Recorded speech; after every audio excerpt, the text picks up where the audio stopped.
ସମସ୍ତଙ୍କୁ ଆଜିର ଏଇ ଭିଡ଼ିଓ ପାଇଁ ସ୍ୱାଗତ।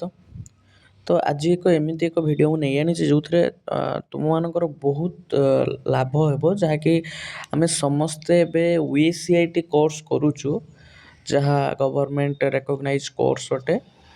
ଆଉ ସେଇ କୋର୍ସ ସାର୍ଟିଫିକେଟ୍ ବାବଦକୁ କ'ଣ ଆମେ ଜାଣିଛୁ ବା କ'ଣ କେମିତି ସାର୍ଟିଫିକେଟ୍ ଡାଉନଲୋଡ଼୍ କରିବୁ ଗଭର୍ଣ୍ଣମେଣ୍ଟ ୱେବସାଇଟ୍ରୁ, ତାହାକୁ ମୁଁ ଷ୍ଟେପ୍ ବାଇ ଷ୍ଟେପ୍ ଏଇ ଭିଡ଼ିଓ ମାଧ୍ୟମରେ କହିବି। ତ ଯାହାଫଳରେ ଆମେ ମନେକର ଆମେ ଗୋଟେ କମ୍ପ୍ୟୁଟର ସେଣ୍ଟରରେ ଏଇ କୋର୍ସଟି ନେଲୁ, ଏକ୍ଜାମ୍ ମଧ୍ୟ ଦେଲୁ। ଏକ୍ଜାମ୍ ଦେଇ ସାରିଲା ପରେ ସେ ସାର୍ଟିଫିକେଟ୍ ଆଣିବା ପାଇଁ ଆମେ ଗଲୁନି, ସେ କମ୍ପ୍ୟୁଟର ସେଣ୍ଟରରୁ କୌଣସି ଉପାୟରେ ଆମେ ଯାଇ ଆଣିପାରୁନୁ ବା ସିଏ ଦେଇପାରୁନାହିଁ ଆମକୁ।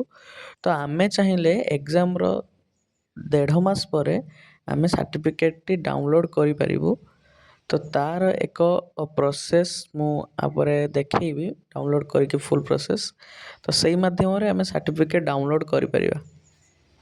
ତ ଚାଲନ୍ତୁ ଆଗକୁ ବଢ଼ିବା।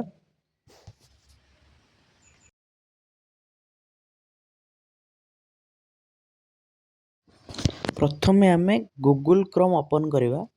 ଗୁଗୁଲ୍ କ୍ରୋମ୍ ଓପନ୍ କରିସାରିଲା ପରେ ସର୍ଚ୍ଚ କରିବା wcit.osou ରେଜଲ୍ଟ। ପ୍ରଥମ website result of course afforded Bai OKCL ନା କ୍ଲିକ୍ କଲା ପରେ ଏମିତି କିଛି ଇଣ୍ଟରଫେସ୍ ଆସିଯିବ। ଏଇଠି ଆସି ଆମ କୋର୍ସ ଡିଟେଲ୍ ସିଲେକ୍ଟ କରିବା।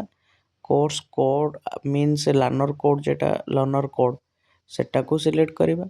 ତ ଲର୍ଣ୍ଣର କୋଡ଼୍ଟାକୁ ଆମେ କେଉଁଠୁ ଆଣିବା ନା ଆମ ଏଡ଼ମିସନ୍ ବେଳରେ ଆମକୁ ମେସେଜ୍ ଆସିଥିବ, ଆଇଦର ଯେବେ ଏକ୍ଜାମ୍ ଦେଇଥିବ ସେବେ ଜାଣିଥିବ ଲର୍ଣ୍ଣର କୋଡ଼୍।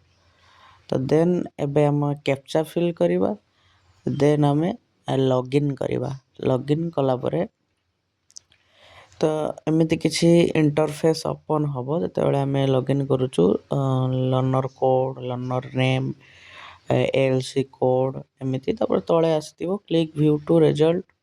ରେଜଲ୍ଟ କେତେ ଅଛି ଦେଖିଦେବା। ତଳେ ଗୋଟେ ଆସିଯାଉଛି ଆମକୁ ଡାଉନଲୋଡ଼୍ ସାର୍ଟିଫିକେଟ୍ର ୱାଇଟ୍ ଜାଗ୍, କ୍ଲିକ୍ କରି ଆମେ ସାର୍ଟିଫିକେଟ୍ଟି ଡାଉନଲୋଡ଼୍ କରିପାରିବା। ଏମିତି ତ ଏମିତି ଥିଲା ଟୋଟାଲ୍ ପ୍ରୋସେସ୍। ଆମେ ଡାଉନଲୋଡ଼୍ କେମିତି କରିବା, ତାକୁ ସେଭ୍ ଏଜ୍ କରିବା। ତ ମୁଁ ଆଶା କରୁଛି ନେକ୍ସଟ ଭିଡ଼ିଓ ଗୋଟେ ଇନଫର୍ମେଟିଭ୍ ଭିଡ଼ିଓ ନେଇକି ଆସିବି। ଆଉ ସେତେବେଳେ ପର୍ଯ୍ୟନ୍ତ ଆପଣମାନେ ଆମ ଭିଡ଼ିଓକୁ ଦେଖନ୍ତୁ ଏବଂ ଲାଇକ୍, ସେୟାର, କମେଣ୍ଟ କରନ୍ତୁ।